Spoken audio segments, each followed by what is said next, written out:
इस वक्त हम रिसाली के दशहरा मैदान में खड़े हैं। दशहरा मैदान नाम से ही आपको पता चल रहा होगा कि यहाँ की दशहरा कितनी भव्य होती है और दशहरा के साथ साथ दुर्गा पूजा और गरबा डांडिया की भी धूम यहाँ पर बराबर रहती है। 41वां वर्ष है।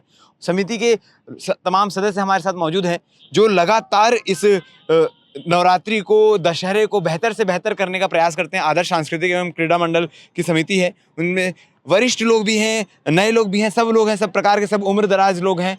सबसे बातचीत करेंगे कि यहाँ तक इस समिति को लाने में और इस दुर्गा पूजा को लाने में कितना सहयोग रहा है। सबसे पहले हमारे सबसे वरिष्ठ जो सदस्य हैं उनसे बातचीत करेंगे। सर, ये समिति 41वां वर्ष हो चुका है। 41 साल हो गया।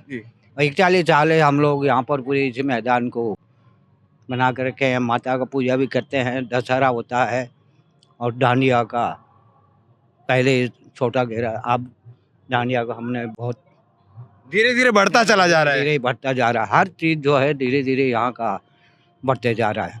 आदर्श सांस्कृतिक क्रीड़ा मंडल, सभी युवा है, बुजुर्ग भी है, सभी जन पूरा इसे अच्छा है अपने दिल से पूरा काम करके और इसको आगे बढ़ा रहे। सर, क्योंकि यही है हमारा आगे भी यही रहेगा कामना कि और आगे, हम तो अभी बुजुर्ग हो चुके हैं मगर युवा लोग जो है आगे और इसको जो है अब युवाओं के हाथ में इसकी बागडोर है, इसको आगे पहुंचाने की और ऊंचाई पर पहुंचाने की। हाँ, पहुँचाना है इनको। सर, आपसे ये पूछना चाहूंगा क्योंकि इस ग्राउंड का नाम दशहरा मैदान दिया गया है और एक बहुत ही भव्य रूप से यहाँ दशहरा मनाया जाता है। इस बार दशहरा में क्या कुछ देखने को मिलने वाला है? दशहरा में इस बार जो है हमारे 3 पुतला है, रावण का, कुंभकर्ण, मेघनाथ, 3 पुतला बनता है और बहुत ही अच्छा है यहाँ पर दशहरा होता है। इतना रहता है कि यहाँ 1 लाख के आसपास लोग इकट्ठे होते हैं इस हर एरिए के जो है, और बाहर से भी लोग बहुत आते हैं। आसपास के गांव से भी बहुत सारे लोग आते हैं यहाँ, बहुत सारे। और दुर्गा यहाँ पर क्या है, दशहरे के अंदर में हम लोग प्रोग्राम भी करवाते हैं। सांस्कृतिक कार्यक्रम रहता है, 2-3 रहता है, वो दशहरे के दिन भी रहता है। भंडारा होता है माता का अच्छा आशीर्वाद से। ये सारा जो है यहाँ दशहरे का पूरा होता है। और हमारे आदर्श सांस्कृतिक क्रीड़ा मंडल, सब युवा हो पूरा, सब पूरा एक है, उनकी मेहनत से ये सारा जो है। हमारे आपको एक बात बता दूं कि इकलौता यहाँ का दशहरा है जहाँ रावण जलने के बाद भी लोग घंटों घंटों बैठकर यहाँ के कार्यक्रम को देखा करते हैं, यहाँ के कार्यक्रम का आनंद उठाया करते हैं। हमारे साथ और भी साथी मौजूद हैं। सर, 41 वर्ष ये जो आपका मंडल है, ये जो समूह है, कार्य कर रहा है, बेहतर से बेहतर देने का प्रयास कर रहा है दर्शकों को।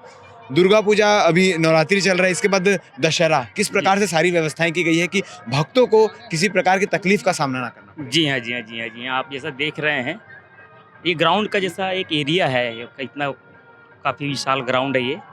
और हम लोगों ने हमेशा पब्लिक की सुरक्षा का ध्यान रखा है, हमेशा ऐसा नहीं।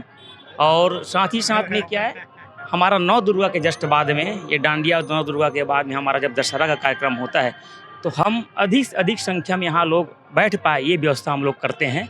उसके लिए हमारे पास चेयर का भी व्यवस्था रहता है, हम मैट का भी व्यवस्था करते हैं उसके बैठने के लिए।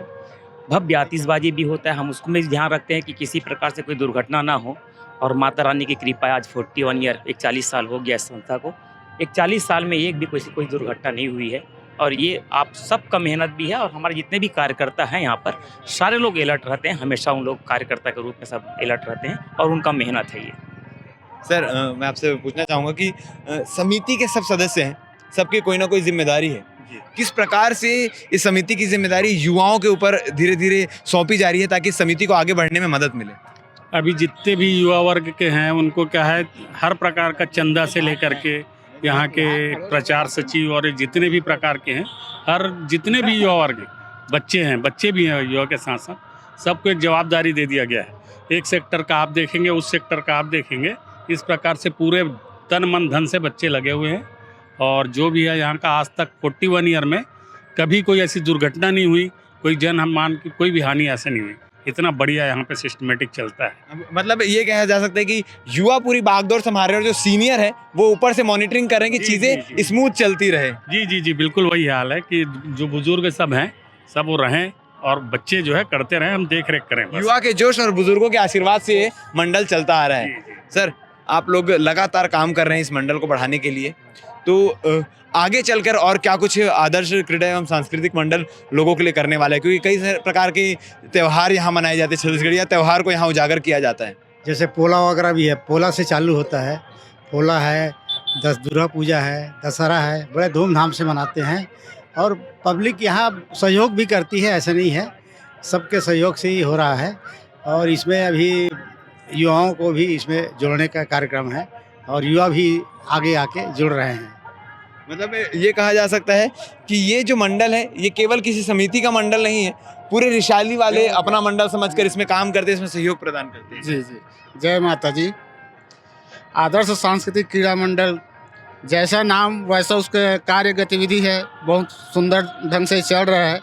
यह एक पंजीकृत संस्था है, पंजीयन कार्यालय के नियमों के हिसाब से ये चलता है और इसमें बुजुर्गों का होश और नौजवानों का जोश और बच्चों का उत्साह, इन तीनों के मिलन से ऐसा समायोजन बना हुआ है, ये अति सुंदर है। इसका कोई आय का स्रोत, ऐसा परमानेंट आय का स्रोत नहीं है, यह जन सहयोग से होने वाला ही कार्यक्रम है और एक रिसाली नगर निगम का एक पहला अकेला और भव्य प्रोग्राम है जो अपने उत्कृष्टता की ओर, ऊंचाई की ओर आगे बढ़ते हुए जा रहा साल बढ़ता चला जा रहा है। जी, आगे हर साल एक से बढ़ के एक कार्यक्रम का आयोजन होते रहता है। इस मंडल का एक खास उद्देश्य है आंचलिक कार्यक्रम, एक समिति एक आंचलिक है, छत्तीसगढ़ के जो कल्चर है उसको आगे बढ़ाना। आज के समय वो विलुप्त होते जा रहा है, उसी को आगे बढ़ाना इस समिति का मेन उद्देश्य है। जय माता। युवा भी हमारे साथ हैं, क्योंकि जैसे समिति के वरिष्ठों ने बताया कि जो बागडोर है वो धीरे धीरे युवाओं को सौंपी जा रही है ताकि इस मंडल को आगे बढ़ा के ले जाएं। समिति के वरिष्ठों ने एक जो भरोसा है वो युवाओं पे जताया है और इस समिति की बागडोर युवाओं के हाथ में जा रही है धीरे धीरे। कितनी जिम्मेदारी बनती है युवाओं की इसको आगे ले जाने की?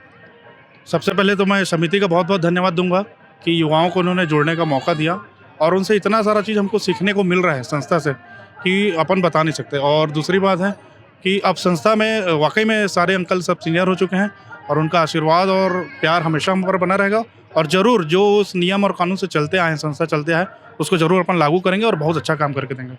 तो आने वाले समय में भक्तों को जो है वो किस प्रकार से लाभ मिलने वाला है इस समिति का और क्या कुछ व्यवस्थाएं, क्या कुछ नया होने वाला है इस समिति के द्वारा?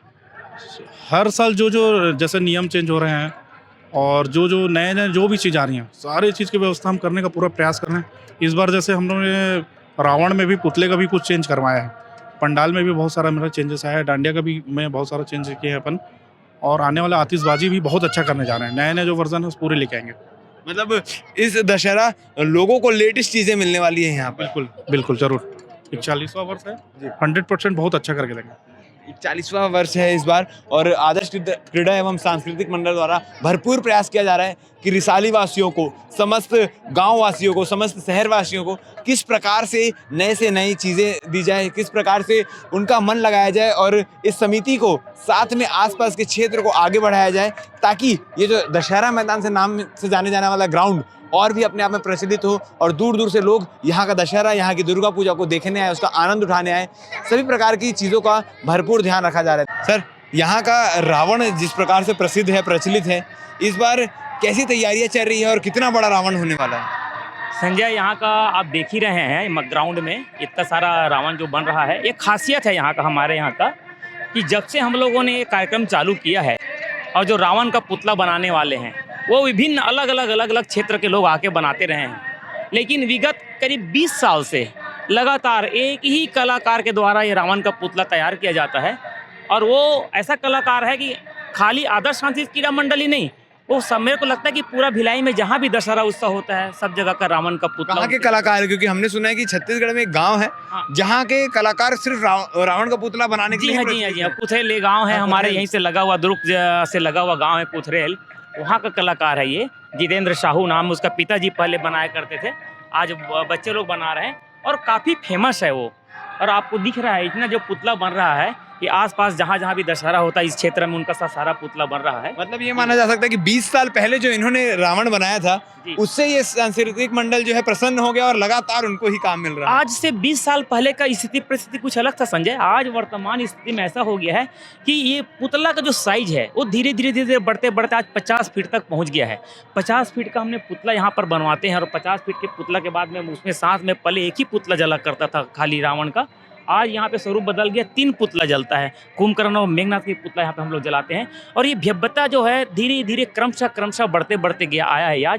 आज एक 40 साल में यहाँ का स्वरूप बहुत बदल गया है, काफ़ी चेंजेस आ गया है। और इसमें इस क्षेत्र के जनप्रतिनिधि का भी बहुत हाथ रहा है। माननीय ताराचंद साहू जी जो रहे हैं पुराना सांसद, उनका भी बहुत बड़ा योगदान रहा है शुरुआत में संस्था को आगे बढ़ाने में। उसके साथ ही साथ हमारा इसके पहले बीएसपी मैनेजमेंट के द्वारा हमको बहुत सहयोग मिलता था। साथ ही साथ उसमें जितने भी यूनियन के पदाधिकारी थे उनका सहयोग मिलता था। तो ये काफ़ी जो है ये चेंजेस आते गया है। और आज जो स्वरूप दिख रहा है ये है उनका मेहनत। आज हम इससे बात अभी कर रहे थे इसके पहले कि एक युवा पीढ़ी को लाने का, मैं अपना सोच में विगत 2 साल पहले इस बात को मैं रखा। मैं देखा कि भी सारे लोग जो है 60+ हो गए हैं, 60 साल से ऊपर के लोग हो गए हैं। तो एक मेरा विचार आया कि क्यों ना धीरे धीरे युवा पीढ़ी को जोड़ा जाए। और मैं विगत 2 साल से लगातार प्रयास कर रहा हूँ कि एक युवा पीढ़ी को जोड़ के उसको इसका एक जनरेशन जो है एक हस्तांतरण किया जाए, और उसी प्रयास में मैं लगा हुआ हूँ। जी बिल्कुल ज़रूरी भी है, क्योंकि ताकि अगर अपने ही राजपाट बना के रखेंगे तो चीज़ें एक समय पर विलुप्त होती चली जाएगी। जी। और जैसे ही युवा पीढ़ी के हाथ में आएगा तो फिर से एक नया चार्ज मिलेगा, एक जी, नया जी, बूस्ट जी। मिलता है। क्या है कि संस्था का जैसा स्वरूप आप देख रहे हैं, हमारे संस्था के द्वारा 3 कार्यक्रम किया जाता है। एक हम बैल दौड़ कराते हैं जो पिछले पोला के समय जी, उसके बाद में नव दुर्गा, दुर्गा के बाद में दशहरा। इसको हम युवा पीढ़ी को सिखाना चाह रहे हैं कि हम ये कार्यक्रम को कैसे कर पाते हैं, क्या क्या मुश्किलें आती हैं हमारे पास में, हम उसको सिखा के और उसको परिपक्व करना चाहते हैं। जब तक हम लोग साथ में हैं तो उनको ट्रेनिंग दे रहे हैं, सिखा रहे हैं, और उनको उतना हम परिपक्व कर देंगे कि आने वाले समय में स्वयं ये संस्था को आगे चलाए। आज हम लोग 41 ईयर बोल रहे हैं, ये काफ़ी और आगे तक चलता रहे, ये संस्था कभी बंद मत हो, यही हम लोग का एक शुभकामना है युवा पीढ़ी के लिए। जी बिल्कुल, आप जैसे देख सकते हैं जिस प्रकार से भव्य रावण यहाँ पर तैयार हो रहा है। रावण के साथ साथ मेघनाथ, कुंभकर्ण और एक भव्य आतिशबाजियों की भी तैयारियाँ हो रही है, ताकि जिस प्रकार से आप देख पाते होंगे कि लगातार पटाखे फूटते हैं, लगातार अलग अलग नक्शे बनाए जाते हैं आतिशबाजियों की। वो सारी तैयारियाँ इस रावण मैदान में हो रही हैं। तो एक बार इस रावण मैदान के दशहरे का आनंद लेने ज़रूर आइएगा। और दुर्गा पूजा, नवरात्रि में जो डांडिया होता है वो भी सबसे भव्य रिसाली में किया जाता है, उसका भी आनंद लेने आप आ सकते हैं। तो हमारे इस वीडियो के बारे में, इस पूरी संस्था के बारे में, आदर्श क्रीड़ा एवं सांस्कृतिक मंडल के बारे में आप क्या कहना चाहते हैं, क्या सजेशन देना चाहते हैं, आप कमेंट सेक्शन में लिख सकते हैं, ताकि मंडल के लोग उसे पढ़ सकें और अपने आप में, अपने जीवन में, अपने समिति में इसका इम्प्लीमेंट करके सुधार कर सकें। धन्यवाद।